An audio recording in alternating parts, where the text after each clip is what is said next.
একদম বাটাবাটি ঝামেলা ছাড়াই আজকে আমি আপনাদের একদম সিম্পল একটি ভর্তা রেসিপি তৈরি করে দেখাবো। আর এটা কিন্তু শরীরের জন্য ভীষণ উপকারী একটি ভর্তা। আসসালামু আলাইকুম everyone, welcome back to my kitchen. কেমন আছেন সবাই? আশা করি আল্লাহর রহমতে অনেক ভালো আছেন। আমি তাসমিম নাবা ইসলাম কিচেনে সবাইকে আরও একবার স্বাগতম। আজকে আমি আপনাদের সামনে একদম সুন্দর একটি রেসিপি নিয়ে হাজির হয়েছি। আর এই ভর্তাটি কিন্তু আপনারা একদম বাটাবাটি ঝামেলা ছাড়াই বাসায় বসে একদম তৈরি করে নিতে পারেন।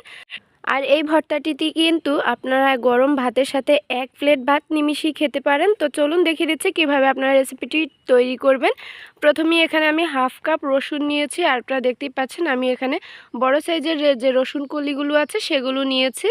এখানে কিন্তু বড় সাইজের 3টি রসুন আছে। আপনারা চাইলে আপনাদের প্রয়োজন অনুযায়ী বাড়িয়ে কমিয়ে নিতে পারেন। তো এখন এটা একটা সাইডে রেখে দিচ্ছি। আমি বাকিগুলো দেখিয়ে দিচ্ছি। এখানে আমি 1 কাপ পরিমাণ পেঁয়াজ কুচি নিয়েছি। আর একদম দেখতেই পাচ্ছেন আমি এখানে একদম কুচি করে নিয়েছি। আর এখানে কিন্তু পেঁয়াজের পরিমাণটা একটু বেশি লাগবে। তো এখন নিয়েছি আমি 5 থেকে 6টি শুকনো মরিচ। ঝালটা কিন্তু অবশ্যই আপনার টেস্ট অনুযায়ী অ্যাডজাস্ট করে নেবেন। আর খেয়াল রাখবেন রসুনেও কিন্তু ঝাল থাকে, তো ঝালটা কিন্তু অবশ্যই দেখে শুনে দিবেন। তো এখানে আমি আমার টেস্ট অনুযায়ী ঝালটা নিয়েছি।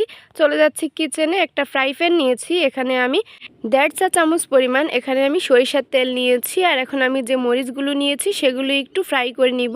এটা কিন্তু একদম ডিপ ফ্রাই করতে হবে, তাহলে কিন্তু মরিচটা একদম ক্রিস্পি থাকবে। আপনি যখন এটা ভর্তা তৈরি করতে যাবেন হাতের সাহায্যে একদম কিন্তু মিহি হয়ে যাবে, এইরকম করে নিতে হবে। চুলার আঁচটা কিন্তু মিডিয়াম আঁচে রাখবেন, তাহলে কিন্তু এটা সুন্দরভাবে ভেতর থেকে একদম মুচমুচে হয়ে যাবে। তো দেখতে পাচ্ছেন আমি এইরকম করে ভেজে নিয়েছি। এখন আমি বাকি কাজগুলো সেরে নিচ্ছি। তো এখানে আমি রসুন কলিগুলো দিয়েছি। আর এই রসুন কলিগুলো কিন্তু একটু সময় নিয়ে ভাজতে হবে, যাতে আপনি যখনই এটা হাত দিয়ে ভর্তা তৈরি করতে যাবেন যাতে এটা হাতের সাহায্যে একদম মিহি হয়ে যায়। এরকম করে চুলার আঁচটা কিন্তু মিডিয়াম লো আঁচে রাখতে হবে। এখন দেখতে পাচ্ছেন মোটামুটি আমি 4 মিনিট সময় ধরে এটা ভেজে নিয়েছি। আর একটা স্পট পড়ে গিয়েছে।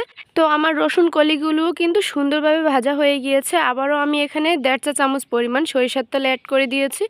এখন অ্যাড করে দিয়েছি 1 চা চামচ পরিমাণ কালো জিরা। আর কালো জিরা কিন্তু আমাদের শরীরের জন্য ভীষণ উপকারী। তো সাথে অ্যাড করে দিয়েছি আমি যে 1 কাপ পরিমাণ পেঁয়াজ কুচি করে রেখেছিলাম, সেগুলো আমি মিডিয়াম আঁচে ভেজে নিব। 2 থেকে আড়াই মিনিটের মতো সময় ধরে কিন্তু এটা ভাজতে হবে, যাতে এটা সুন্দরভাবে হয়ে যায়। আপনারা খেয়াল করেছেন নিশ্চয়ই, আমি কিন্তু এখানে তেলের পরিমাণটাও বলে দিয়েছি। প্লাস যে ইনগ্রেডিয়েন্টসগুলো আমি এখানে ব্যবহার করেছি প্রতিটি ইনগ্রেডিয়েন্টস আমি সঠিক মাপ বলে দিয়েছি। আমি যতটুকু পেঁয়াজ নিয়েছি আপনারা এখান থেকে চাইলে কমও নিতে পারেন, তবে একটু বেশি দিলে এই ভর্তাটা খেতে অনেক ভালো লাগে। এখন দেখতেই পাচ্ছেন আমি এইরকম করে পেঁয়াজগুলো ভেজে নিয়েছি। আর এখন এটা পারফেক্ট আছে, আমি এটা উঠিয়ে নিব। এই পেঁয়াজগুলো কিন্তু মিডিয়াম আঁচে ভাজতে হবে। বিশেষ করে যাদের সর্দি কাশি একদমই ছাড়ে না তারা কিন্তু এই ভর্তাটি অবশ্যই একবার ট্রাই করে দেখতে পারেন। আপনার শরীরের জন্য কিন্তু ভীষণ উপকারী একটি ভর্তা।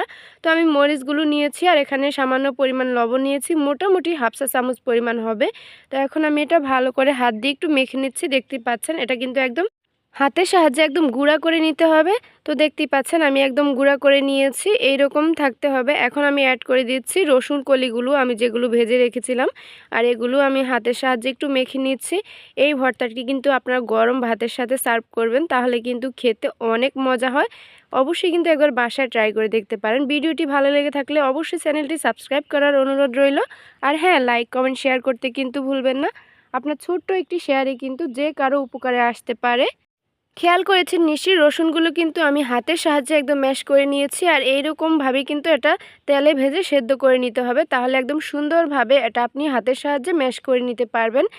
এখন আমি অ্যাড করে দিচ্ছি যে পেঁয়াজ আর কালো জিরা ভেজে রেখেছিলাম সেটা অ্যাড করে দিচ্ছি। আর এগুলোর সাথে আমি ভালো করে মিক্স করে নিচ্ছি। আপনারা চাইলে এখন কিন্তু এখানে সরিষার তেল অ্যাড করতে পারেন, তবে আমি সরিষার তেল অ্যাড করলাম না। আমি এখানে যথেষ্ট পরিমাণ সরিষার তেল দিয়েই কিন্তু এই জিনিসগুলো ভেজে নিয়েছি। এখন আমার ভর্তাটা পারফেক্টলিভাবে তৈরি হয়ে গিয়েছে।